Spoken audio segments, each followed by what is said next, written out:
బట్టతల ఇప్పుడు సమస్యే కాదు. ఎటువంటి నొప్పి లేకుండా శ్రీరూప్ కాస్మెటిక్ క్లినిక్ లో హెయిర్ ట్రాన్స్ప్లాంటేషన్. ఆర్మూర్ మాజీ ఎమ్మెల్యే జీవన్ రెడ్డి చేతికి పెట్టుకునే వాచ్ ధరెంతో తెలుసా? అక్షరాల 40 లక్షలు. ఆయన తిరిగే కార్లు అప్పటి సీఎం కేసీఆర్ ఇంట్లో కూడా లేవు. అలాంటి జీవన్ రెడ్డి ప్రభుత్వానికి 45 కోట్లు ఎగ్గొట్టే ప్రయత్నం చేశారంటే నమ్ముతారా? నమ్మి తీరాలి అంటోంది స్టేట్ ఫైనాన్స్ కమిషన్. ఒకటే కాదు, 2.5 కోట్లు కరెంటు డిపార్ట్మెంటుకు, 7.5 కోట్లు ఆర్టీసీకి బకాయి పెట్టారనే ఆరోపణలు కూడా వస్తున్నాయి. చేతికి 40 లక్షల వాచ్ పెట్టుకొని ₹1 కోటి కంటే ఖరీదైన కారులో తిరిగే మనిషి ఇంతింత బకాయిలు పెడతారంటే ఎలా నమ్మాలి చెప్పండి? ఒక్క నెల కరెంటు బిల్లు కట్టకపోతే చాలు, కనీసం నోటీస్ కూడా ఇవ్వకుండా ఇంటికి వచ్చి మీటర్ పీకేసి వైర్లు కట్ చేసి వెళ్తారు మన కరెంటు వాళ్ళు. ₹1 చిల్లర ఇవ్వకపోతే బస్సులోంచి బయటకు తోసేస్తారు మన ఆర్టీసీలు. కానీ అదే జీవన్ రెడ్డి 2017లో షాపింగ్ మాల్ కట్టి అప్పటి నుంచి ఇప్పటి వరకు ₹1 కూడా కరెంటు బిల్లు కట్టలేదు. అయినా ఆ షాపింగ్ మాల్కు పవర్ను ఒక్క నిమిషం కూడా కట్ చేయలేదు మన కరెంట్ వాళ్ళు. అంతేకాదు, ఆ షాపింగ్ మాల్ కట్టడానికి జీవన్ రెడ్డికి భూమిని లీజ్కి ఇచ్చింది ఎవరో తెలుసా? మళ్ళీ మన ఆర్టీసీ వాళ్ళే. పోనీ ఆ లీజ్ డబ్బులైనా చెల్లించారా అంటే 2017 నుంచి ఇప్పటి వరకు ఆయన బకాయి ఉన్న డబ్బు అక్షరాల ₹7,23,00,000.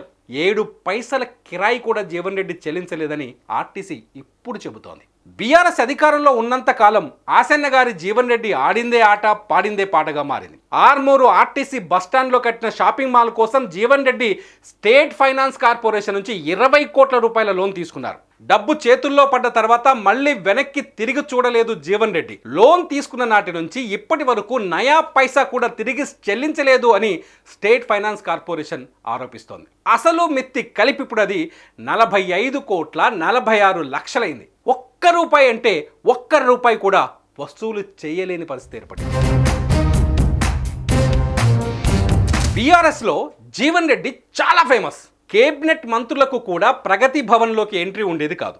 జీవన్ రెడ్డి కారు మాత్రం ప్రగతి భవన్ గేటు ముందు ఒక్క నిమిషం కూడా ఆగేది కాదు. ఎందుకంటే ప్రభుత్వంలో జీవన్ రెడ్డి అంత పవర్ఫుల్. జీవన్ రెడ్డిని కొందరు పోర్ట్ఫోలియో లేని మినిస్టర్ అనేవారు. అప్పటి కేబినెట్ మినిస్టర్లు కూడా జీవన్ రెడ్డితో జాగ్రత్తగా ఉండేవారు.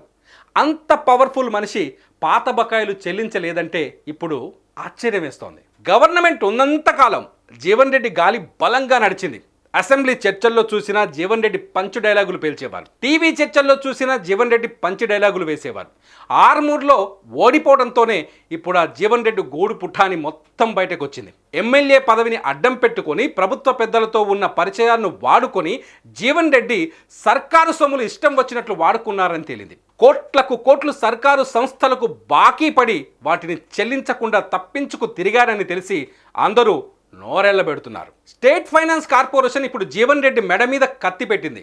షాపింగ్ కాంప్లెక్స్ పేరుతో తీసుకున్న 20 కోట్ల లోను, దాని మీద చెల్లించాల్సిన ₹25,46,00,000 మెత్తి మొత్తం కలిపి 60 రోజుల్లో చెల్లించాలని ఆర్డర్ జారీ చేసింది. లేదంటే షాపింగ్ కాంప్లెక్స్ ఓనర్స్ జాబితాలో ఉన్న జీవన్ రెడ్డి భార్య రజిత పైన, ఆయన తండ్రి పైన కేసులు పెట్టి కోర్టుకు లాగుతామని వార్నింగ్ ఇచ్చింది. ఇదే సమయంలో ఇటు ఆర్టీసీ అటు కరెంట్ డిపార్ట్మెంట్ కూడా నోటీసులు జారీ చేసింది. ఆర్మూరు బస్టాండ్లోని షాపింగ్ కాంప్లెక్స్కు ఇప్పుడు కరెంట్ కట్ చేశారు. ఆర్టీసీ వాళ్ళు కూడా డబ్బులు చెల్లించకపోతే తమ స్థలం ఖాళీ చేయాలంటున్నారు. జీవన్ రెడ్డి చేతికి నోటీసులు తీసుకోకపోవడంతో ఆయన ఇంటికి అతికించి వచ్చారు. విచిత్రం ఏంటి అంటే చేతికి 40 లక్షల గడియారం పెట్టుకునే వ్యక్తి ఇంత అప్పుల్లో ఉన్నాడా? ఎవరి అండ చూసుకొని ఇంత సాహసం చేశారో మీరు అర్థం చేసుకోవాలి.